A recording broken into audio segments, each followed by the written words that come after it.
Well, we're continuing our study in the Gospel of Matthew. Today we're in chapter 11. The message is entitled, Rest for the Stressed.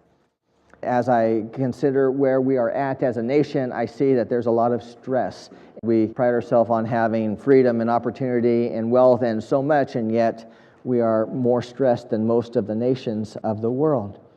According to a 2015 study, the percent of people in America who regularly experience physical symptoms caused by stress, 77%. Regularly experience psychological symptoms, emotional distress, 73%. The percent who said stress has caused them to fight with people whom they love, people they are close to, 54%. The annual cost to employers in stress-related health care needs, $300 billion a year. The stats are staggering. 51% of adults say that they suffer from a sense of fatigue because of stress, headaches because of stress, upset stomach and related problems because of stress, 44%. 43% muscle tension, loss of appetite, 33%. Teeth grinding, which was an interesting stat. Almost a quarter of all adult Americans report having a problem with grinding their teeth because they're so stressed in life. Feeling dizzy, 19%. Feeling as though they would cry, 39%. And this is not related to any specific happening, as in Mr. Jones passed away and we're sad about that, so we will cry. No, this is just a generalized weariness. Feeling like you want to just go to that quiet place in your room or someplace and just cry. Many people walk around just on the verge. I understand this. I know what this is like.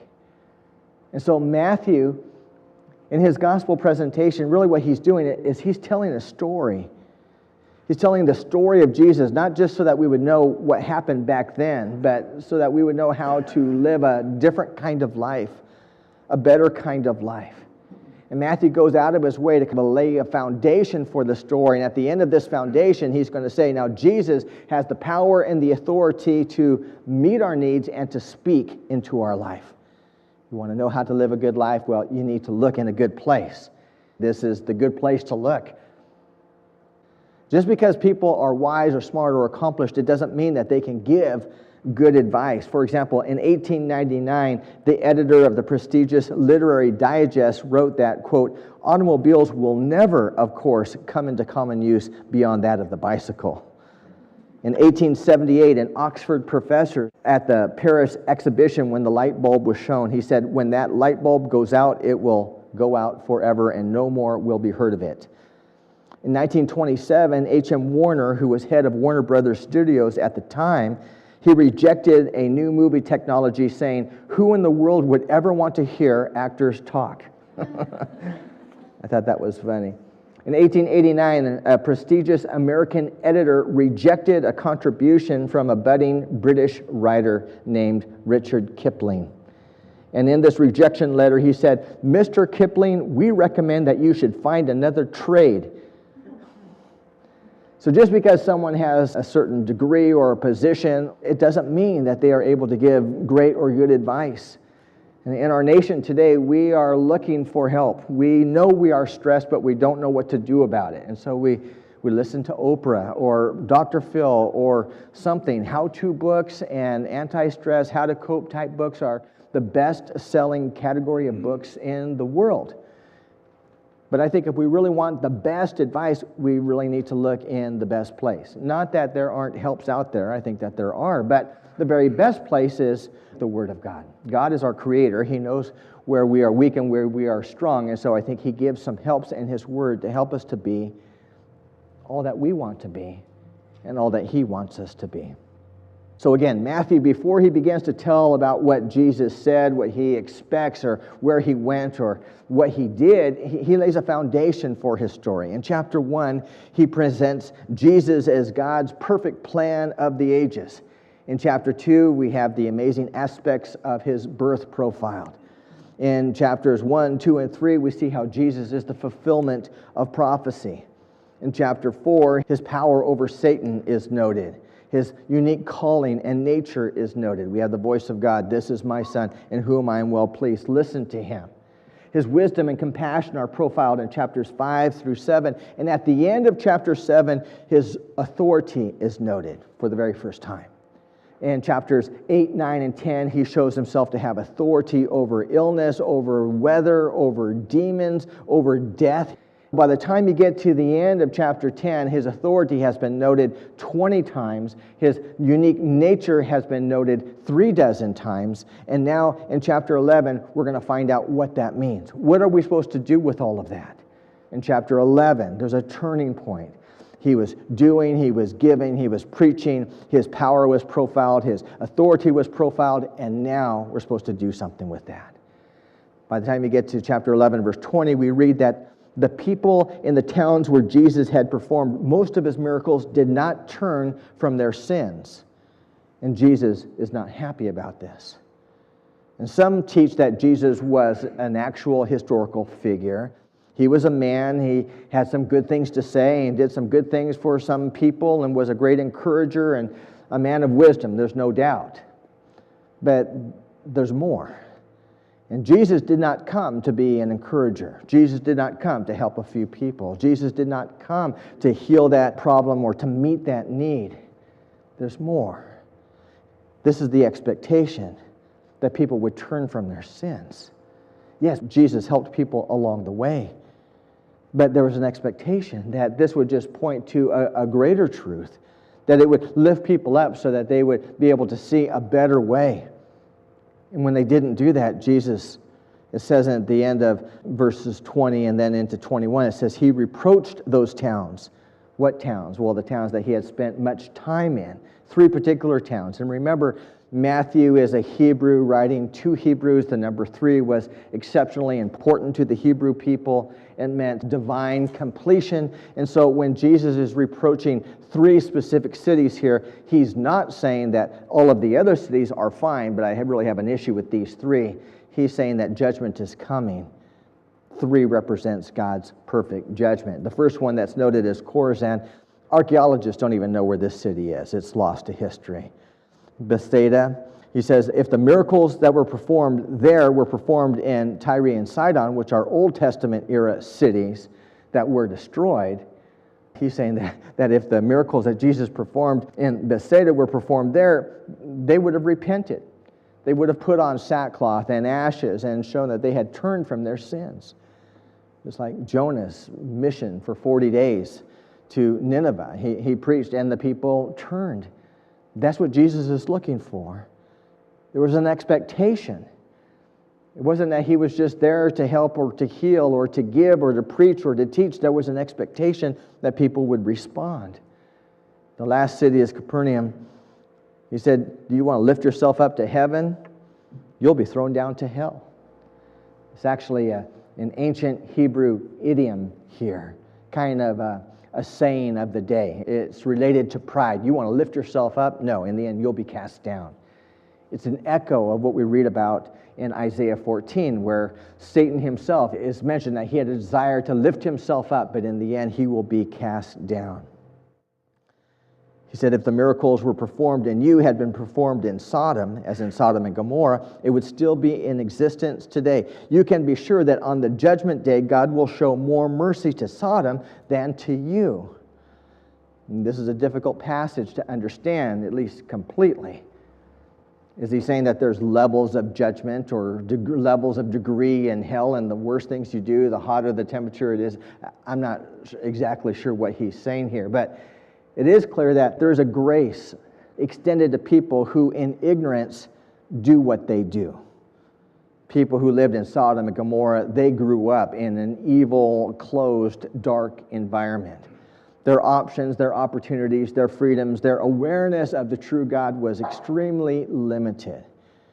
And so a lot of those people died, and they were judged, but they died in ignorance of the truth.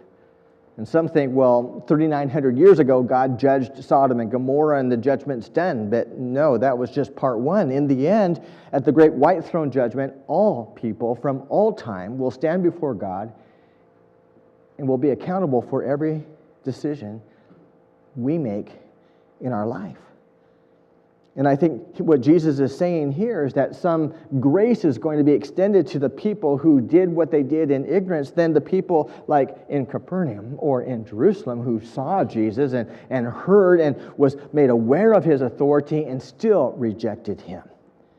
Now, if we extrapolate this truth to this time, we have to see that we actually have a higher level of accountability before the Lord, because what has been given or entrusted to us is more than what was given and entrusted to them, to the people of Capernaum. We have opportunity. We have freedom. We are the nation that has been blessed of God. Between 1850 and 1950, plus or minus 20 years or so, we were the nation that God used to bless the world. God grew out of our nation more churches, more seminaries, more Bible colleges, more missionaries were trained, more churches were started, more Bibles were printed. Now other nations are sending missionaries to the United States. God has blessed us. And still today there are incredible opportunities and learning resources out there at the fingertips. It costs nothing to get online and to learn some great things. And I think because of our freedoms and because of our wealth and because of our opportunities, God is going to hold America accountable, just like Jesus was holding people accountable here. But this is only half of the story, okay? Matthew 11 is that turning point where he says, you need to listen because you have seen the good works, because you have already noted my authority. Now you need to listen. And what Jesus begins to say, it sounds like condemnation, but it turns quickly to blessing. He says, yes, there is going to be a judgment, but this is his focus. To all who strive to follow the teachings of Jesus Christ, there's a great blessing. And that's what chapter 11 ends with. That's what the focus is. There's a tremendous offer and invitation given by Jesus. Now, the first part of chapter 11 is a reminder of his authority. And it's also a reminder, right before we get into the offer, there's a reminder that it is his choice. The first part of verse 27 reads, my Father has given all things to me. This is a prelude to the Great Commission in Matthew 28. All power has been given to me. He's saying that I have the ability to follow through on what I promise. I have the power to do it. I have the ability to do it. I have the backing to do it. You can put your faith in it. And then he says, and it almost sounds like a riddle, but it only sounds a little challenging to us because we are Westerners and we don't usually talk like this. But 2,000 years ago, the people were not confused at all by this saying. But verse 27 ends with, no one knows the Son except the Father, no one knows the Father except the Son, and those to whom the Son chooses to reveal him. Really, it boils down to this. He's saying, no one knows the Father but the Son. He's saying, you guys don't understand the kind of relationship I have with the Father. You're beginning to understand, but really there's much more to it than you know right now. He is, of course, speaking of his eternal and divine existence, what we might call the Trinity, and the mystery and the scope of all of that is beyond them at this moment. But he references it here peripherally because he wants them to remember that he has the authority to follow through on anything he's going to say next. But before he even gives the offer, he reminds them that this is my choice. I am choosing to do this for you. I'm choosing to make this offer. No one's forcing me, and certainly you or we don't deserve it. It's my choice to extend this grace to you. And here it is. Come to me, all who are tired of carrying heavy loads. I will give you rest. Take my yoke and put it on you. Learn from me, because I am gentle and humble in spirit, and you will find rest. For the yoke I will give you is easy, and the load I put on you is light. Let's break this down just a little bit. What is Jesus really saying? What's happening here? It begins with come to me. I see in this how Jesus takes the initiative to make this offer. He's so proactive. He came first. He extended love first. He made the offer first. We did not, humanity did not come up to him and say, Jesus, we really need something. Can you hear us out? We need to make our needs known to you. No one had to do that. I'm so glad that Jesus said, come to me. He didn't say, well, good luck. Read the Bible. Read the Torah. Go to the rabbi. Wait for an angel. Maybe sometime later God will raise up another prophet. Wait for him. No, he said, come to me. The very best thing, the very highest thing, the very best offer that he could make, he made. Come to me. Now, let me back up a little bit from this story for those who are interested in a little bit more background to this text. These few verses 28 through 30, they are actually the fulfillment of a half a dozen prophecies from the prophets Isaiah and Jeremiah. Remember, Matthew is the only gospel writer who writes in Hebrew to Hebrew, and he goes out of his way, it seems like, to point to how Jesus is the exact fulfillment of all that was written of him in the Old Testament. And we see it clearly here, though it would take a long time to piece that together, and I don't want to focus on that. I just want to say that here, Jesus is saying things that the people were waiting to hear. 2,000 years ago, the Jews who were waiting for the Messiah, to come and say the exact things that Jesus was saying here. There's another collection of writing, collectively called the Apocrypha, 14 or 15 books. Primarily, they're history books. They cover the period of history of the 400 years or so that lead up to the birth of Jesus Christ. So they are Old Testament period books. They're good books. The information in those books are accurate. But when the greats looked at which books should be in the canon of Scripture and which should not, those books were determined to be accurate but not inspired.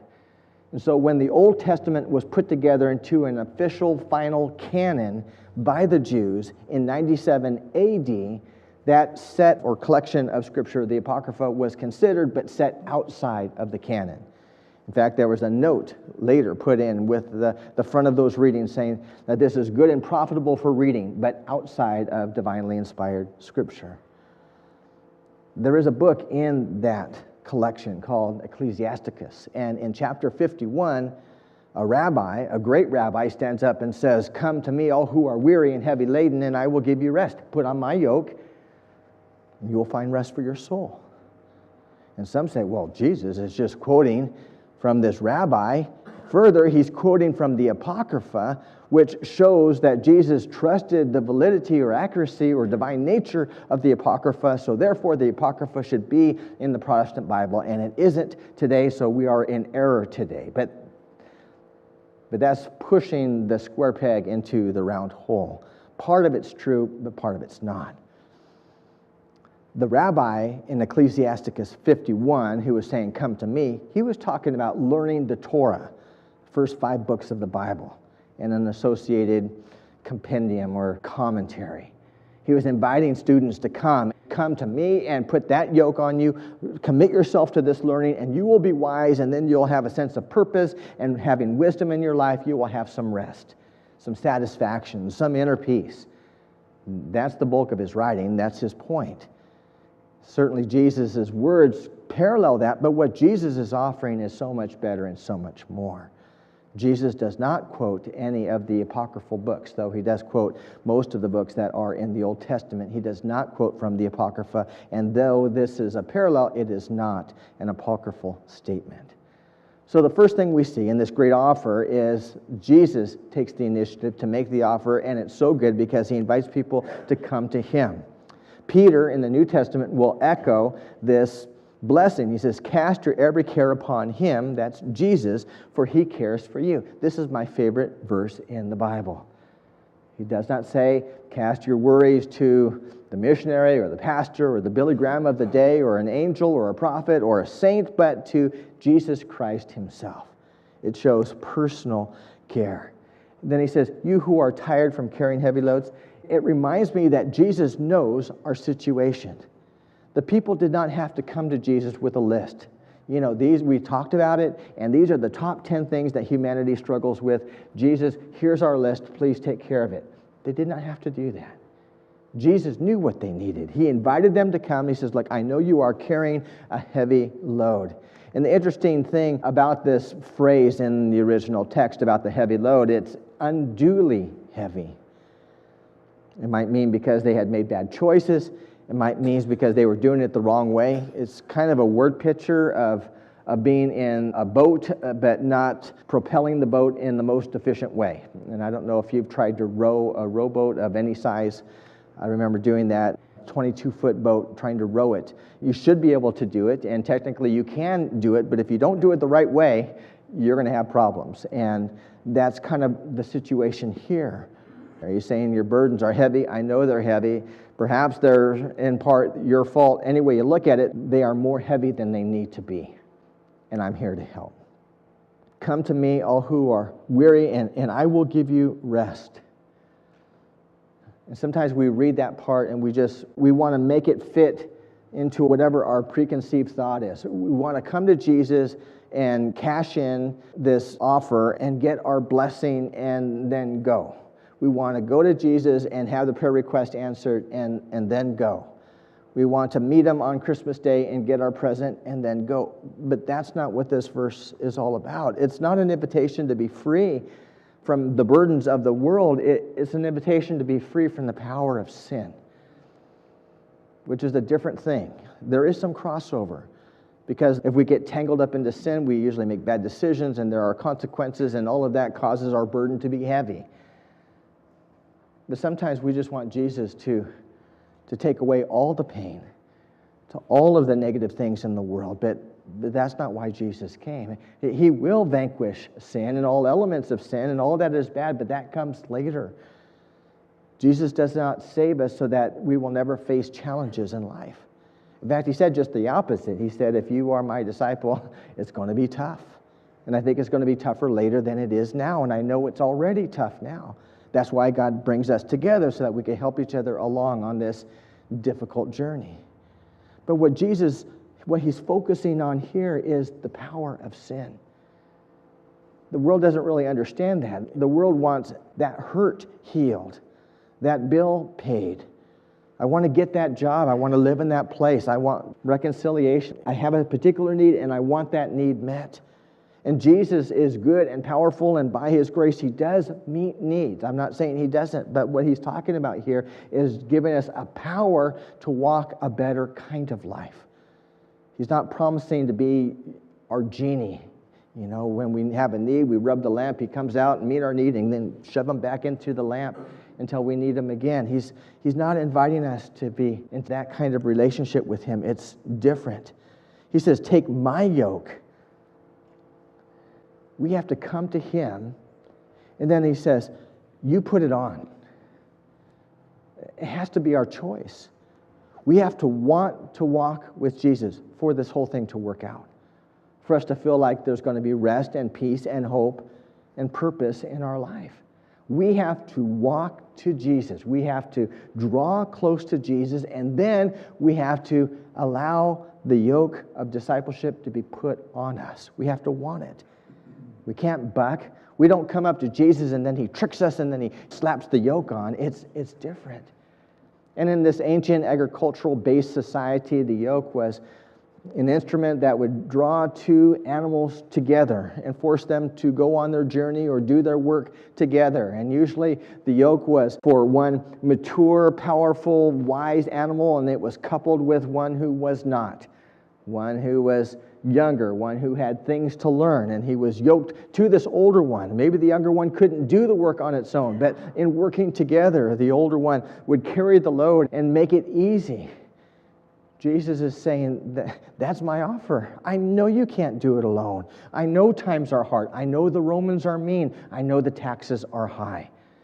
And if he was saying that to us, he would say, I know times are hard, and relationships are challenging. And the government seems like it's turning. And our voice and our culture seems to be waning, getting less and less. And times are more and more difficult. I know your needs. But we have to be strong, and we have to draw to Jesus, and we have to allow him to place a yoke of discipleship on us. And we have to be committed to walk with him, to stay by him. And that's different from coming to Jesus, getting the blessing, and then going away and doing our own thing. Really what he's asking is, do you want to come to me and stay by me? To be yoked to me, to walk with me. It sounds negative, I know. It sounds like it's very limiting. I know I sound like the old parent who's just saying no, but there's wisdom here. Jesus knows what we need, and he offers us what is best. He says, I want you to learn from me. Sometimes we just want the blessing. Jesus says, I'll give you a blessing, but the greater blessing is, will you learn from me? It's like being out there in the middle of the ocean and knowing a little bit about how to swim. You could thrash around and you could tread water and you could propel yourself a little bit, but you have 5 miles to go. And Jesus is the great lifeguard, and he's out there and he's saying, look, do you want me to show you a few things? And sometimes we, in our stubbornness, say, no, I want to do it my way. And when I say it like this, it sounds a little bit funny, and it sounds like, wow, what a terrible choice. We would all make the right choice. But when in real life, we say, Jesus, I want to do it my way. I want to go to my place. I want to continue with my routine. I want to stick with my priorities. That's exactly what we're doing. And I know it's much easier for me to say it than for me to live it, but I think this is the challenge of Jesus. And I know this is why it took 11 chapters for us to get to this point, because Jesus showed his authority, and he showed his wisdom, and he showed his compassion, and all of these notable things were provided as a foundation for him to be able to really speak that word of wisdom and counsel and guidance into our life. Without that foundation, we'd say, wow, he's asking some pretty outrageous things. I don't really know who he is. Who is he to tell me to change my life? Well, that's why we're in Matthew chapter 11, because he has proven himself worthy, uniquely able to speak into our life. We have to remember that all that glitters is not gold. And I know you know the phrase, but there are so many apparent shortcuts in the world.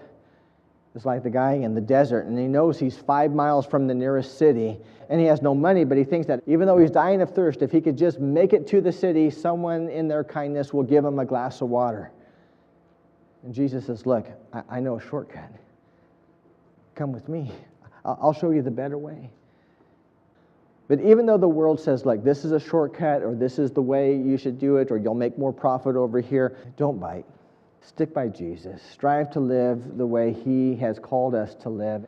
It'll be better. The word says in Proverbs 14 and again in 16, he says, there's a path that seems right unto man, but it ends in death. And in Romans 1, it says they exchange the truth of God for a lie. And Satan is brilliant at distorting the truth, at luring us to pursue something that is just outside of the will of God.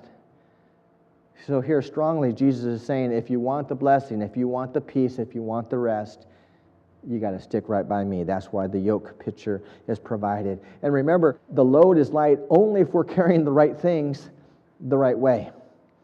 Jesus said, I promise you, the load that I give you will be a light load. Remember, the burden that's referenced early on is an unduly heavy burden.